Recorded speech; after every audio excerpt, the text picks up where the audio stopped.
अरे सुबह सुबह तुम मनुष्यों का चेहरा देख लिया, अब सारा दिन खराब जाएगा। माँ जी, मैं तो सिर्फ इतना कहने आई थी कि मैं मानव जी के साथ खेत पर जा रही हूँ। भोजन बना दिया है या मुझे भूखा ही मरना पड़ेगा? नाना माँ जी, मैंने भोजन बना दिया है, आप जब उठे तो भोजन खा लेना। ठीक है, पर तू खेत पर क्या करने वाली है? चावल की फसल तो कट गई है। माँ जी, आज मानव जी चावल बेचने के लिए बाजार जाएंगे, तो मजदूरों की जगह गन्ने गाड़ी में मैं रख दूंगी। अपनी इन बेटियों को भी अपने साथ लेकर जा, इनका मैं क्या करूँगी?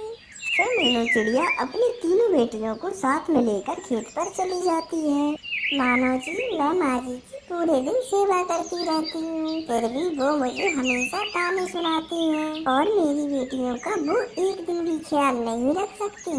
अरे मीनू जी, माँ जी की सिर्फ एक ही इच्छा रही है अभी तक कि उनके घर में एक नाती पोता हो जाए, बस इसीलिए वो आपसे नाराज रहती हैं। ऐसे समझाकर वो मानव चिड़ा अपने काम में लग जाता है। मीनू भी अपनी बच्चियों को एक पेड़ के नीचे सुलाकर मानव चिड़े के साथ काम पर लग जाती है। काम करते करते तो अब दोपहर हो गई थी। बस मीनू जी, अब बाकी का काम शाम को करेंगे, अभी बहुत ही ज्यादा गर्मी लग रही है और बच्चियों को भी भूख लगी होगी, उन्हें भोजन खिला दें। फिर क्या था, वो दोनों अब पेड़ के नीचे आ जाते हैं और भोजन खाकर वहीं पर सो जाते हैं। और फिर शाम हो जाती है। तभी मानव चिड़ा मीनू चिड़िया से कहता है, मीनू जी, अब मैं गन्ने बेचने बाजार जा रहा हूँ, हो सकता है आते आते रात हो जाए, तो भोजन खाकर सो जाना। ये कहकर मानव चिड़ा गन्ने बाजार ले जाता है और मीनू चिड़िया भी अपनी बेटियों के साथ घर चली जाती है। वो घर पहुंची ही थी कि तभी उसका पड़ोसी कबूतर उसके घर आ जाता है। अरे मीनू चिड़िया, जल्दी चलो, मानव चिड़े की गन्ने से भरी बैलगाड़ी गिर गई। कबूतर भैया, ये आप क्या बोल रहे हो? अभी अभी तो मैं उन्हें सलामत छोड़कर आई हूँ।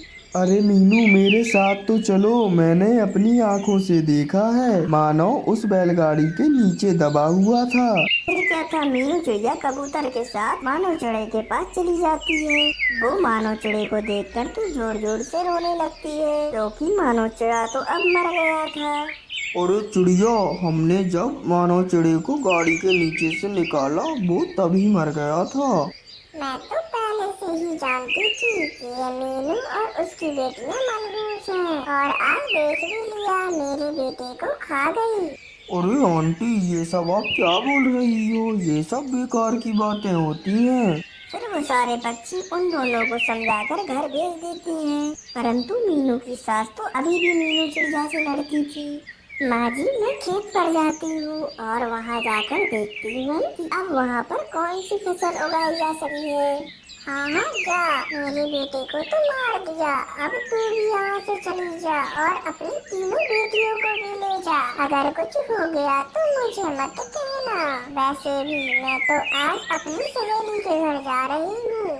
ऐसे बोलकर मीनू की सास वहाँ से चली जाती है।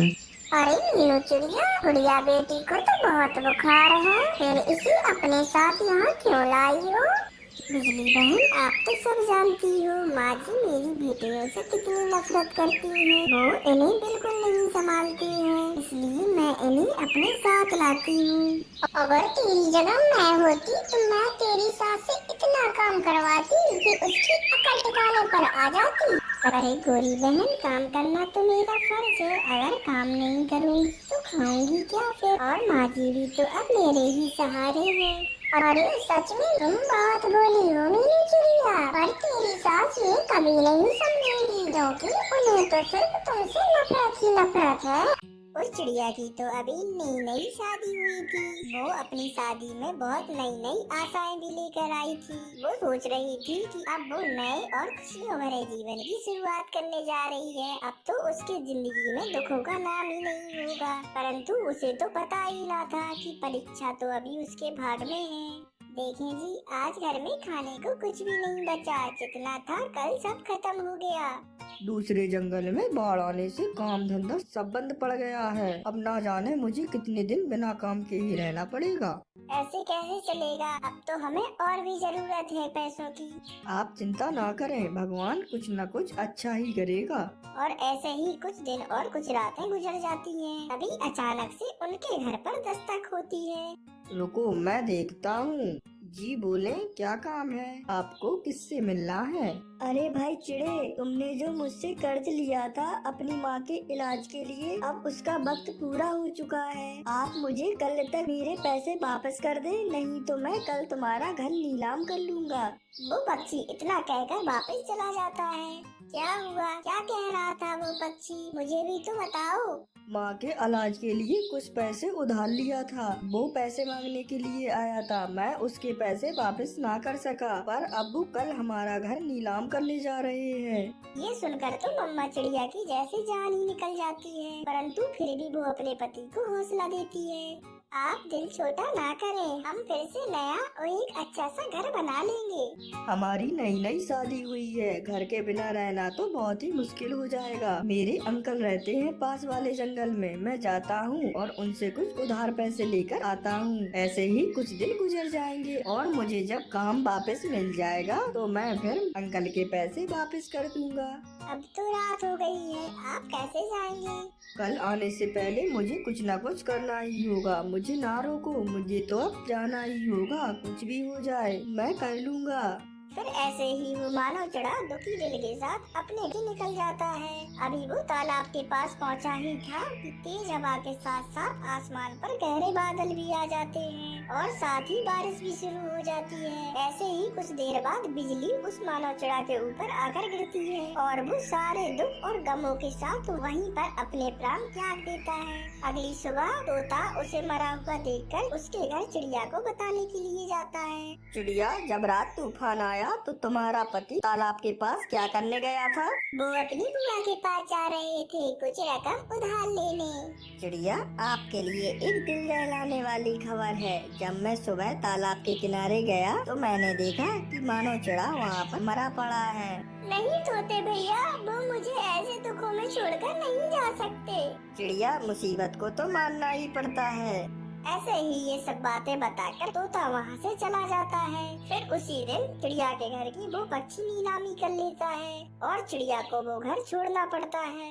वो बेसहारा होकर एक पेड़ पर बैठी हुई थी। ना उसके पास कुछ खाने के लिए था और ना ही कुछ पैसे थे और ना रहने के लिए घर था।